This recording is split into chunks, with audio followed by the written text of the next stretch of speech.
Guys, it's such a wonderful time to be a Star Wars fan right now. You have no idea. Oh! I'm excited. We got Battlefront 2 coming out. The final season of Rebels has just kicked off. The new Han Solo movie has just been given an official title, simply titled Solo. And just a few days ago, we got the announcement that Rian Johnson will be directing a brand new Star Wars trilogy. And last but certainly not least, we're just less than a month away from the release of The Last Jedi. So yeah, a lot is happening.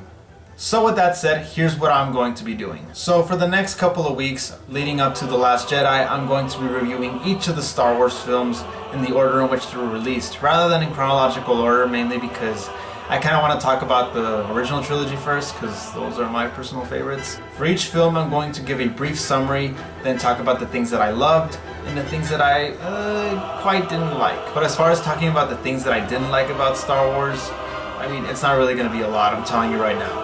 It's more than likely going to be just good things. Though keep in mind, I'm not going to talk about the Clone Wars movie because that's basically just like an hour and a half long pilot leading up to the series. Which, don't get me wrong, the Clone Wars series is incredible. If you haven't seen it, what's wrong with you?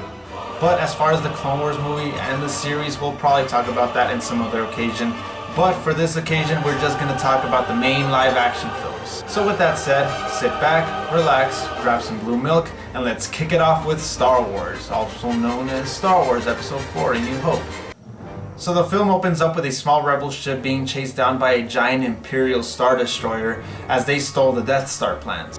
So despite getting caught, Princess Leia Organa manages to entrust the Death Star plans onto her mastermech droid R2-D2 and its counterpart C-3PO. Not only that, but she also leaves an urgent message onto an old hermit which may be able to help them. So the princess is captured by the evil Sith Lord Darth Vader and his troops that really can't shoot for shit, and the two droids manage to escape onto the nearest planet, which is Tatooine. There, we, the audience, along with the droids, get introduced to Luke Skywalker, a young farm boy that lives with his aunt and uncle on the planet of Tatooine. And something just tells him that he has a bigger purpose to this galaxy than to just staying to work seasons with his Uncle Owen. And you can tell that Luke has an itch for an adventure, like in the scene where he's staring off into the sunset of the Twin Suns with John Williams' score beautifully playing in the background. Little does he know though that the little droids that his uncle decided to purchase would change his life forever. So after R2 runs off on his mission to find this old hermit, Luke chases him down only to be jumped by Tusken Raiders. But he's rescued by the old hermit known as Obi-Wan Ben Kenobi. And you can tell that Obi-Wan knows who Luke Skywalker is because he even calls him by his name.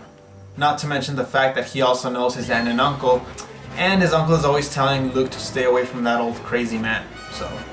So at Obi-Wan's home, he explains to Luke how he knew his father and how they were both Jedi Knights that fought alongside each other back in the Clone Wars. He also goes into detail on how the Jedis were the peacekeepers of the galaxy before things went to shit. There he learns that Darth Vader himself was a Jedi and he betrayed them and killed Luke's father. There they manage to hear Princess Leia's message she left onto R2, to which Obi-Wan tells Luke that he must learn the ways of the Force, just like his father. At first he's hesitant about it, like he really doesn't want to be part of the conflicts between the rebels and the Empire, but after he realizes that his aunt and uncle were both burned to a crisp by the Empire, he decides that he will follow in his father's footsteps and become a Jedi Knight. So with this in mind, they decide that they will go to Alderaan, but first they need to find a pilot that'll take them there. And where will they find a pilot in Tatooine? Well, the best place where they're going to find a pilot to actually take them there is in Mos Eisley. And that's where the classic Cantina scene takes place.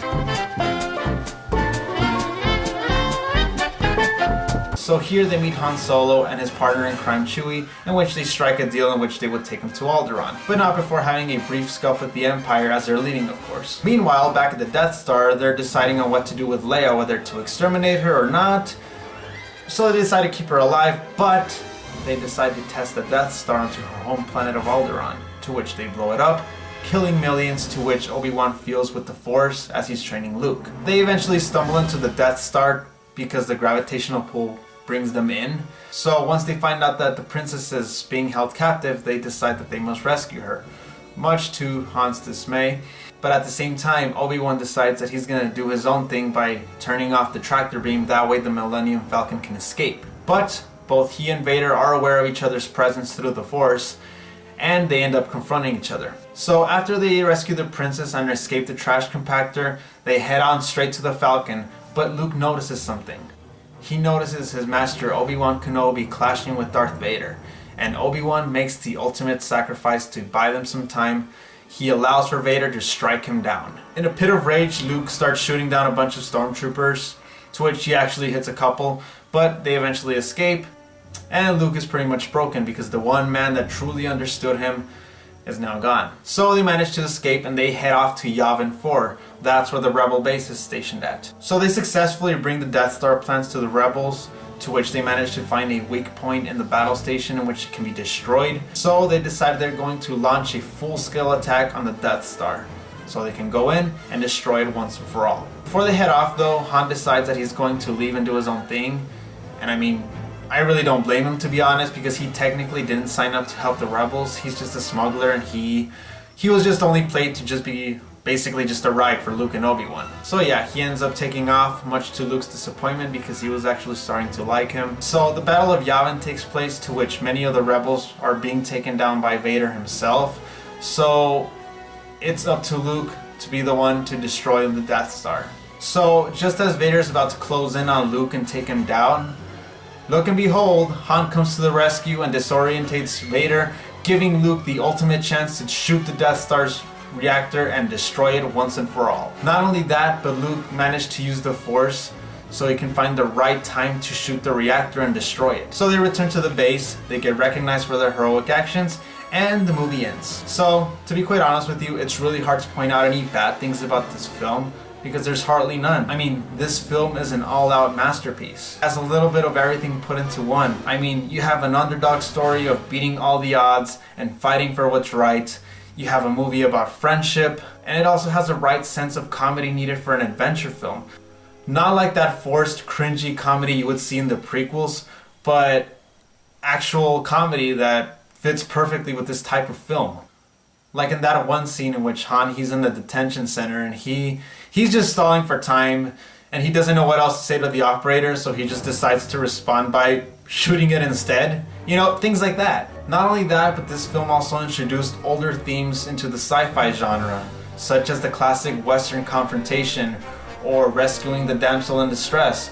Except in this case, the damsel in distress is quite the badass, you know, she's not useless. So, as far as practical effects go, even though this was made in the 70s, it looked very good for its time. I mean, even today, those practical effects are still appreciated. Hell, it's appreciated a lot more than CGI, I'll tell you that.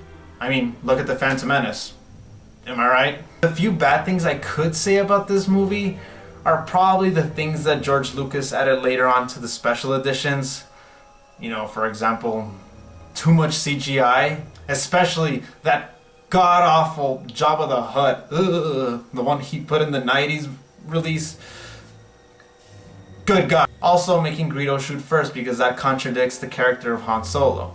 You know, just small things like that. But nonetheless, the original Star Wars is a timeless classic, and if you haven't seen it, nor any of the other films, you're definitely missing out. And that wraps it up, guys. Next time, I'm going to be reviewing The Empire Strikes Back. Hope you enjoyed this little review. Thank you so much for watching. I'll see you next time.